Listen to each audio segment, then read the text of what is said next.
With a loving husband and a 2-year-old boy, Yvonne Scruggs was living a happy and peaceful life in Travis Drive, Wisconsin. Everything seemed to be working out fine, and the family was stronger than ever.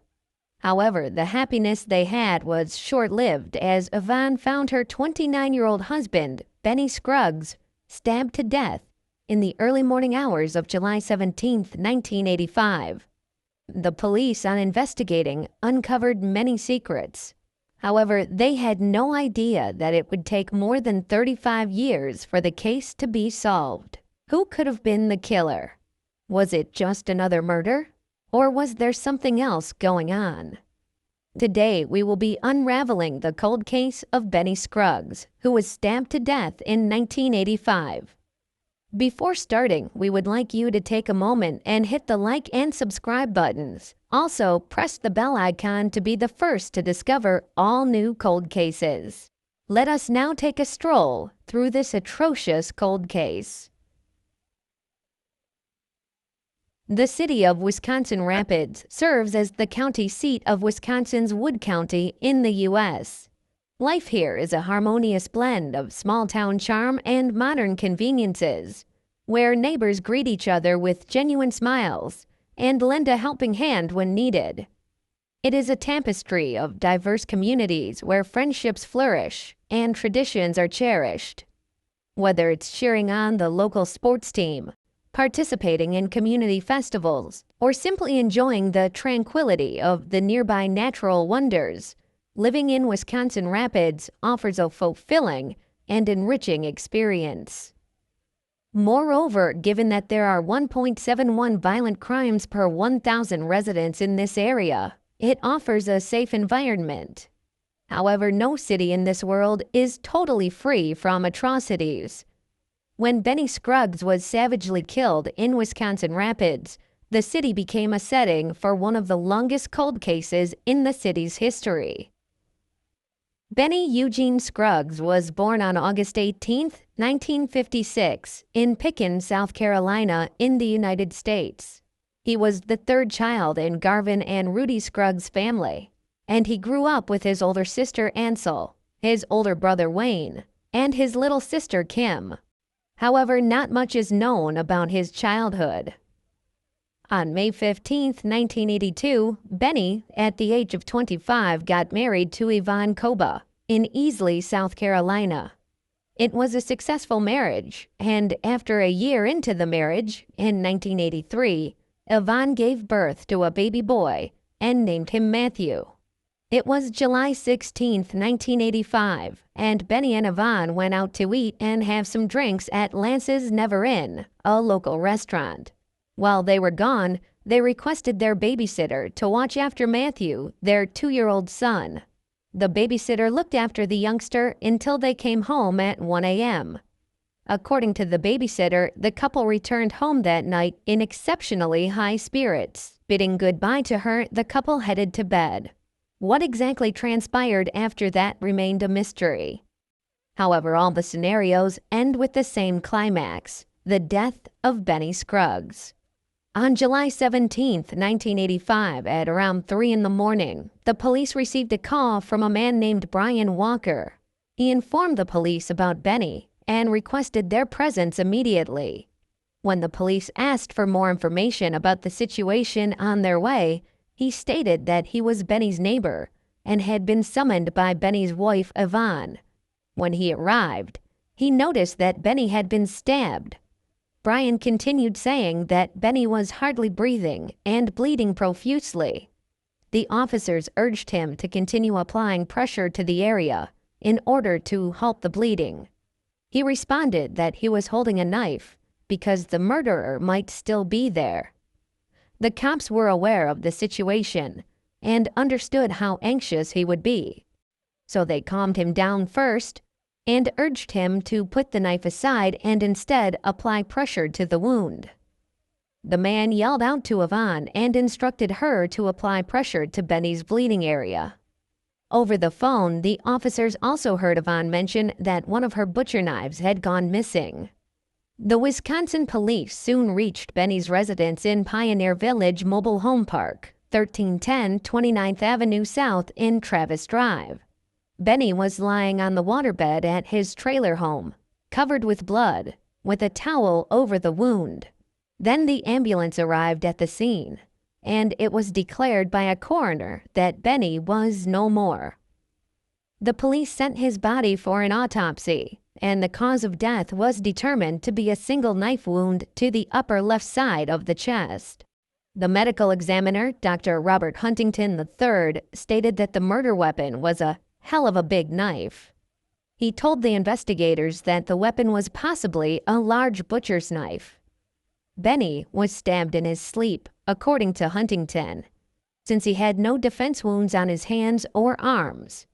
The knife had sliced through his left lung, between two vertebrae, and into the last layer of flesh on his back. He also stated that if the knife had been even a quarter-inch longer, there would have been a hole in the waterbed. When the detectives spoke with Yvonne, they discovered that the knife that had gone missing from their kitchen suited the description of the murder weapon quite accurately. That led to an exhaustive search for the murder weapon. Police emptied a pond in search of the weapon near Pioneer Village, the mobile home park where Benny resided, but no knife was found. Volunteer divers from the Central Wisconsin Diving Academy also aided authorities in their hunt for the knife on July 22, 1985, but to no avail. Benny was buried in Rest Lawn Memorial Park, located in Wisconsin Rapids, Wood County, USA, the following week. During the initial interview, Benny's wife, Yvonne, who was 21 at the time, indicated that she had heard her kid screaming from another room and had gone there to comfort him. She went on to say that she had fallen asleep in her son's room. She returned to the bedroom where Benny was sleeping when she woke up. Only then did she come to know that Benny had been stabbed while she was away. However, this was not the only statement she made. After the first interview, when her presence was requested for a follow-up interview, Yvonne stated something a bit different. She told detectives that Benny had gone to sleep after the babysitter departed, but she didn't. After some time, she heard her 2-year-old son wailing. Since she was already awake, she went to check on the toddler and spent 10 minutes in his room. On her way back to the bedroom where Benny was sleeping, she noticed something was wrong, as she found an unusual shovel sitting against the fridge and the caravan door open. The Scruggs family did not own a shovel, so Yvonne quickly rushed to check on Benny. She saw her husband lying in a pool of blood. Witnessing the horrific sight, she summoned her neighbor, Brian, to assist her. After the second interview, the investigators overheard Yvonne telling her friends, "I was asleep next to him. He got stabbed. I don't know it." In the next recounting, Yvonne stated that Benny was on the opposite side of the bed from where he was discovered. Yvonne stated in her final interview of the evening that she and Benny had fallen asleep together, and she woke up to find him vomiting and their son coming into their room crying. Yvonne's statement kept changing throughout the interviews. All of these shifting comments made the detectives' job uselessly complex. They were forced to believe that Yvonne didn't want to help them crack the case. As a result, they began to focus on additional remarks made by a neighbor, Donald Meyer. Although few people knew anything that might have aided in the investigation, the authorities considered Donald Meyer's testimony to be crucial. Meyer shared a home with a woman named Beverly Polanski and her 10-year-old son near Benny and Yvonne's residence. On or about August 10, 1985, Meyer, an important figure in this gripping tale, confided in one of the witnesses, revealing intriguing connections to the victim, Benny Scruggs. Claiming to have known Benny for only a brief period, he said that their acquaintance arose from a car purchase and a motorcycle sale. Yet an intriguing twist emerged as Benny disclosed his prior connection to Benny's wife, Yvonne Scruggs, stretching back to their high school days. Interestingly, their paths crossed again. Meyer and Yvonne had been co-workers at the Woolco store 4 or 5 years ago. Meyer said that Yvonne believed he did not do right with her during the school time, but she was determined to have him back. Their professional relationship took a personal turn in no time, involving a romantic involvement. She used to provide Meyer with rides home, often pausing on a secluded dirt road for intimate encounters. He continued to mention that Yvonne had a bad temper, and he wouldn't be surprised if she was the one behind Benny's murder. Prior to Benny's murder, Yvonne had allegedly been confiding in Meyer, venting her frustrations about her husband. The once fiery passion between Yvonne and Benny had waned. She claimed to have lost the fizz, a phrase Meyer interpreted as her having lost her feelings for Benny. The tension escalated in the days leading up to Benny's tragic demise. 3 days before he was found dead, Benny approached Meyer and revealed Yvonne's incessant mention of Meyer's name, fueling Benny's ire. Both men perceived it as an intentional attempt to make him jealous and provoke him. He stated that he had last seen Yvonne in February 1985 and mentioned that the last time they met, Yvonne had invited him over while Benny was out. They used their personal time pretty well and had fun in the living room. Meyer also stated that before he departed, Yvonne reminded him that if he ever wanted to be with her, he already knew how to get rid of Benny. These remarks by Meyer fundamentally changed the course of the case. Yvonne was confronted by the police with Meyer's comments during an interview in August 1985. Yvonne verified Meyer's account, claiming she didn't inform the cops about her connection with Meyer because she didn't think it was relevant to the investigation, and also because she was embarrassed. However, she denied ever hinting at getting rid of Benny. Soon, the suspicion started revolving around Yvonne, and the detectives delved deep to uncover any information that would shed light on their concerns. On August 20th, 1987, Detective Bruce Malarick and Detective Exner met with Cynthia A. Reese, who had been a high school acquaintance of Yvonne. She mentioned that she and Yvonne were in the Wood County Courthouse for a social service function in May 1985. When Benny and Yvonne entered the room, Yvonne approached Cynthia, lowered her face towards her ear, spewed crude remarks about Benny, and then revealed that he had discovered her lover. However, she said it wasn't a matter of great concern for her, as she and Benny wouldn't be together for much longer. After this cryptic sentence, Yvonne went away and contacted Cynthia roughly 2 months after Benny's death. She inquired whether she had heard about Benny's murder, which Cynthia had. Yvonne shared that everyone thought she had killed Benny. When Cynthia asked her if she did, Yvonne did not reply. Another witness who knew the Scruggs reported that Yvonne told her that she knew who had killed Benny. When the witness questioned her about why she didn't report the incident to the police, she reaffirmed that she knew who was responsible, but couldn't turn him in. That statement raised suspicions on Yvonne, and the police started believing that she must have been involved in the crime somehow. All these eyebrow-raising comments from Yvonne kept the investigators on edge. They continued for a few years. However, due to a lack of evidence, the case got cold after 1993, until new testimonies from Meyer in 2012 gave the case new life. While the case was winding down, Meyer piled on an extensive list of criminal charges, while Yvonne, on the other hand, got remarried to Kevin Newkirchen. In 2005, Meyer was charged with 2 counts of threatening a Wood County judge. In 2006, a jury found him guilty of the allegations. Meyer was charged with 10 counts of stalking after contacting jury members who had convicted him, and another jury convicted him on 6 counts. Years were passing by, and the police were still without answers. But soon the case was about to take a turn. While Meyer was in Wood County Jail and the Wisconsin prison system awaiting trial on stalking charges, he contacted the Wisconsin Rapids Police Department in 2012 and stated that he wanted to discuss Benny Scruggs' murder. Meyer admitted to authorities that he did not commit the crime, but was crucial in solving the case. During the interview, Meyer informed the cops that Yvonne was attempting to frame him for Benny's murder.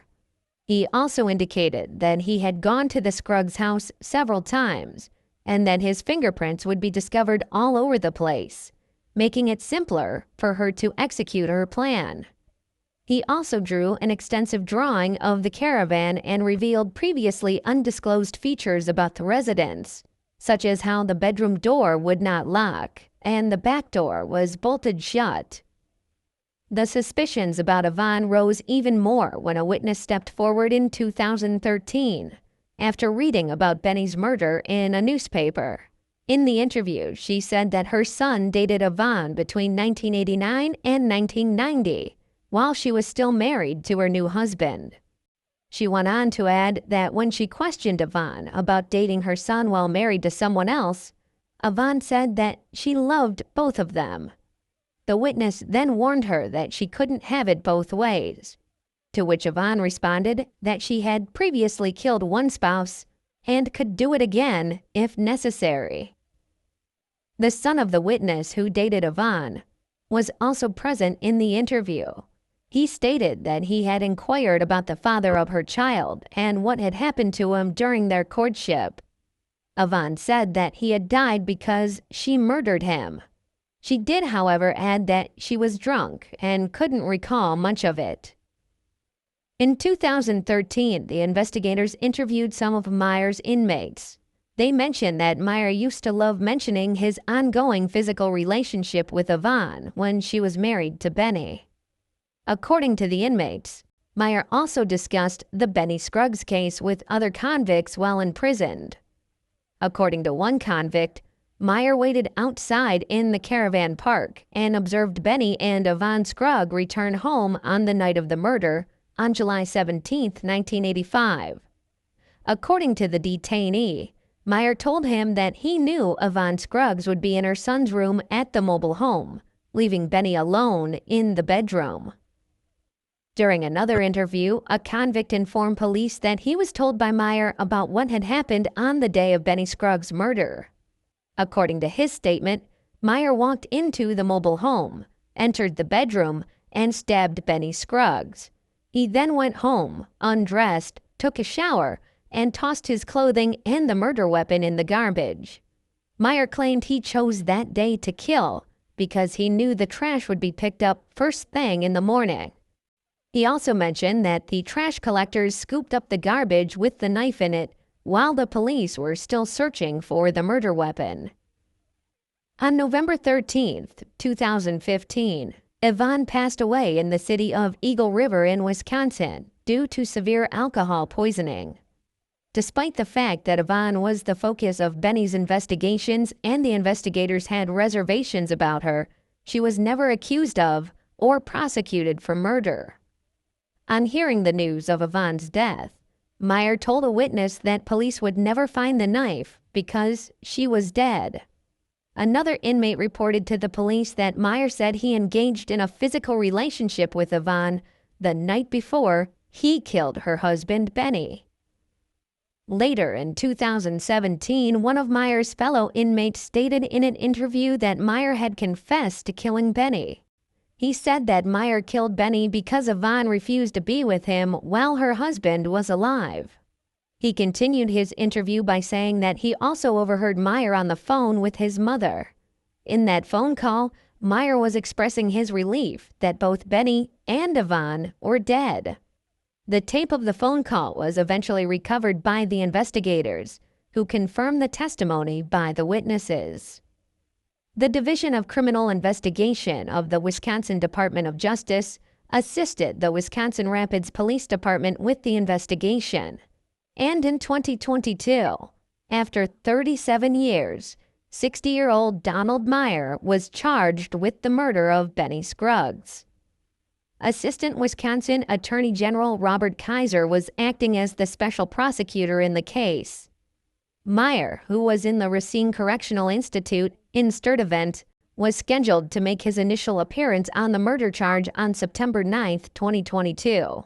However, he refused to come out of his cell for the hearing and even refused to work with his public defender.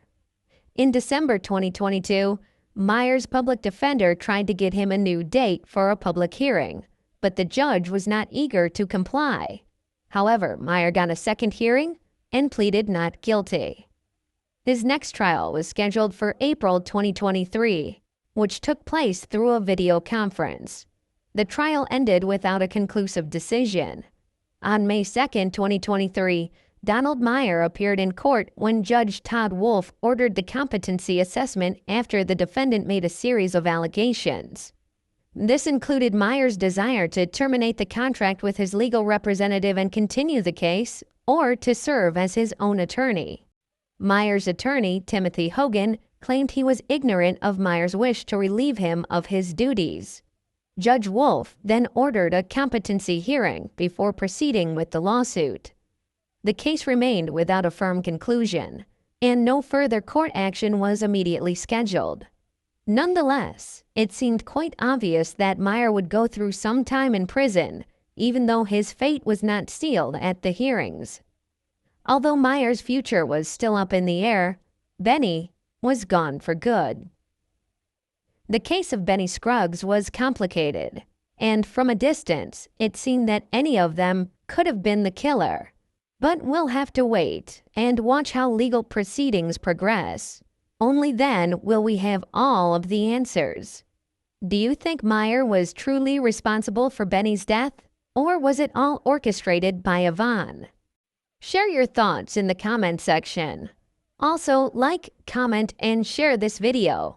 Please subscribe to our channel so that we can bring you more cold cases and go through everything in depth with you. Stay tuned to Cold Case Files for more content. See you next time.